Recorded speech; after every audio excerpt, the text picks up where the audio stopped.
Welcome to Ultimate Survival Gear. Today, as you guys can see, for the very first time on this channel, I have climbing shoes for a review, and these are very popular Scarpa Helix. Check this out, currently $125 on Amazon. The link is in the description below. In this review, we will talk about the sizing, we will talk about the comfort, we will talk about the price, is it fair, is it not, we'll talk about the features, pretty much everything you need to know about the shoes to make a good purchasing decision. I know there are a lot of climbing shoes out there. That's why I kind of took some time before getting into the climbing shoes reviews in general, because I wanted to get more experience. I wanted to try different shoes out there so that I have a little bit more knowledge whenever it comes to the climbing shoes, just because it's kind of a lot of responsibility whenever you give the information on something like this, because you are out there not just hiking in the park, right? Even though you're doing some serious hiking, you're still hiking. Climbing is a little bit more responsibility. So finally, here you go, the very first climbing shoes review. Now I wanted to tell you guys before I start, since this is the very first climbing shoes review, is that as you can see, this one this is the used shoe that I've used climbing that you see in this video. Usually I get two pairs of shoes, one for testing and one for showing like this on camera so that it looks nice. One is for testing, one to look nice, but in this case, unfortunately, there was only one shoe available, so I had to get just one and actually test it and actually show it in this video. Okay, so let's get into the main review. I'm very excited to start it. Let's start with the criteria number one: comfort level. Okay, so this type of shoe is more flatter side, as you can see, is not very aggressive, so that would be applicable more for longer climbs, easier climbs, nothing too crazy, nothing too aggressive. If you were planning to use the shoes, just on a daily basis in your gym, spending hour and a half on the wall climbing and not getting too fatigued, not getting too tired because if most of the times you're getting a climbing shoe, you're getting a very tight fitting climbing shoe. So this right here would be more on the comfortable side. So something not too difficult, not too complicated, but at the same time for longer periods of time, right? So something short, hardcore, compared to something long but easier, right? Personally, I wouldn't do anything above 5, maybe 6, maybe possibly 5'7", but that would be already pushing it. I'd probably stick to like 5'4", 5'5" max if I was climbing in the shoes. But because they are on the flatter side, as you can see, the arch here is not aggressive at all. The outsole itself, which we'll talk about later in a greater detail, is thinner. As you can see, it's 3.5 millimeter versus your typical 4 millimeters, as in some more aggressive shoes. So you have a little bit more flexibility, less stiffness, which gives you more comfort, but at the same time it takes away from those where you need that stiffer, more aggressive grip. So if you are looking for a comfort level, this is pretty good. Plus here, I really do like the padding that they implemented here on the tongue. Let me open this, loosen this lace a little bit more so that you can actually see in a better detail. As you can see, the tongue, and it goes here all the way through, pretty much up until the tongue ends here, and it is very nicely padded. Definitely helps out quite a lot with the comfort. Now you can see the suede leather up on top. It's 1.8 millimeters in thickness, so again, very soft. Overall, very pleasant feel. Now if you're getting a brand new climbing shoes right out of the box, they probably not be very comfortable, because it takes some time, unfortunately it takes some time for your climbing shoes to break in and kind of mold, that leather mold around your foot. So they do get more and more comfortable. Usually it's really varies from one person to another, but my recommendation is, if you want to kind of help yourself with that break-in period and not torture yourself too much, just get yourself a small thin pair of socks that you can kind of put and start wearing it with these shoes until you break them in, and then you can wear them without the socks, and they will be more comfortable. But that's just my personal preference. That's what I personally do. Doesn't work for everyone. Just kind of a little advice to throw out there. Okay, let's move on to the criteria number 2 now. Quality wise, all right, quality wise, let's talk about the quality of Scarpa. I mean, Scarpa is a great brand. They know exactly what they're doing. I mean, I've tested quite a few products from them. This is my obviously first climbing shoe review, but I did a hiking shoe review from Scarpa, and it was unbelievable whenever it comes to the build quality. And I mean, you can see it here. It definitely stands out. There is no glue hanging out, there are no loose parts. It's just fantastically built. Italian brand, very nice quality, and you can judge by Amazon reviews as well. Like I said, the link for Amazon page is in the description below, and I think currently there are like over 120 reviews, almost 5 stars. So people do like these shoes, these climbing shoes. Scarpa is definitely the brand that you can trust. Let's move on to the criteria number 3, design features. Here I wanted to start with the weight of the shoe. Now this is size 10.5, and let me get my scale over here. So 10.5 is going to be, let's see if the website description is accurate, 9.4. Now if you look on Amazon, it lists it at 7.6, but that's for one shoe, size 40. This is size, what is it? I said it's 10.5, so European, that would be 44. All right, so obviously the bigger size you're getting, a little bit heavier is going to be. Now 9.4 is decent. I wouldn't say it's fantastic.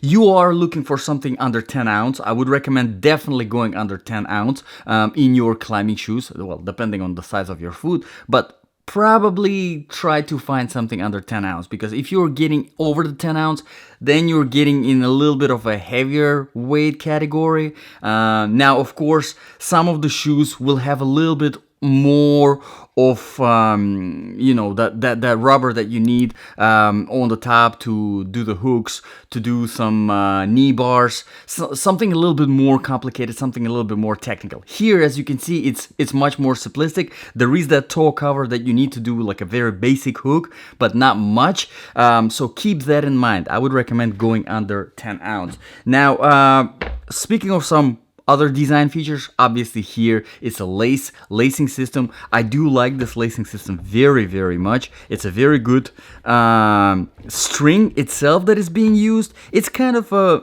hybrid between a round string and a flat string. Very easy to tighten, tightens very proportionally, and provides a very good hold that you are really looking in your climbing shoes. Alrighty, so let's move on to the criteria number 4, which you guys are probably waiting for, the outsole, very important one. Now, outsole here is their Vibram XS, which is very popular. Vibram XS Edge is used on quite a lot of climbing shoes, more beginner intermediate friendly, more designed towards the comfort and longer climbs compared to shorter, more aggressive climbs, like I already said in the beginning. As you can see here, the outsole actually goes throughout the whole shoe, all right, keep in mind, which is typical for flat climbing shoes.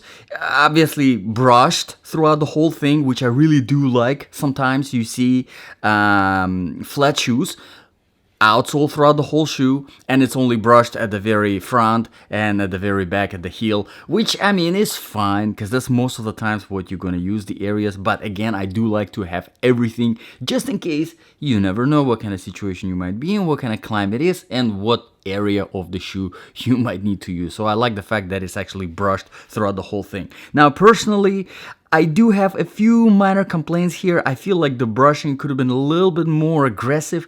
To me, I did have a few kind of unexpected slips on the wall, and really nothing crazy. It was more of my personal kind of placement, foot placement. But again, you know, obviously I would prefer having a little bit more aggression just to have a little bit of a better grip. But again, this is what you should be expecting if you are going with that thinner, more relaxed, more flexible, right? Outsole. You'll get more comfort, but at the same time, a little bit of a less grip. All right, let's move on to the criteria number 5. Breathability. Obviously, the suede leather, it's not as breathable as, for example, your whatever kind of typical fabric that you guys are using, but most of the times you will find a good quality climbing shoe would be leather, whether it's a suede leather or whatever kind of other types of leather that the manufacturers go with and decide to use,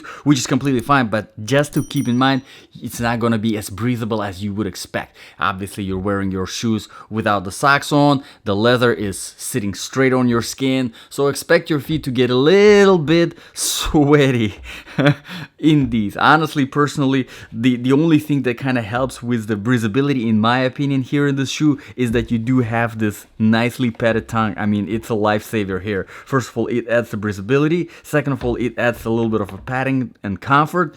But if you really are struggling with the breathability and to the point where it becomes unbearable and you don't feel comfortable climbing, again, some very nice thin socks, they do help with the breathability. Besides the comfort, besides adding the padding, they also do help with the breathability. Again, don't take my word for it. It's just my personal advice, just what I personally do. But if that helps, you know, it helps. Okay, let's move on to the criteria number 6 now. The sizing. Okay, if you did your research on the internet, you probably know that, yeah, most of the times they say, okay, climbing shoes, get a size bigger than your normal regular shoe size. And in this case, yes, it's exactly the case for me. 9.5 in a normal shoe size, 10.5 in the climbing shoes, and still they're very tight. They wrap around your foot just as tight as really as it can get, where it's like barely borderline painful. Again, it comes down to the personal preference. A lot of climbers, they will tell you when it's more aggressive climb, more technical, you're doing all of these advanced techniques, you know, knee bars, arm bars, hooks, all of that sort of stuff, then you probably would want as tight of the shoe as you can handle. And again, if it's most of the times complicated climbs like this, they're most of the times short climbs. So, you know, you got your 15-minute climb and you want as aggressive of a shoe as you can get, then you want to make sure that it's super tight around your foot and you're climbing.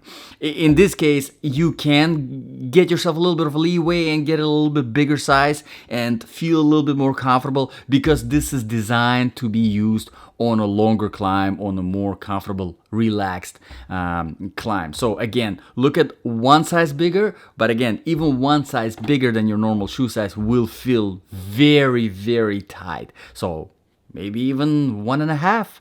Who knows? I have a few pairs coming my way that are 1.5 size bigger, so I will be testing them out as well and see how they fit.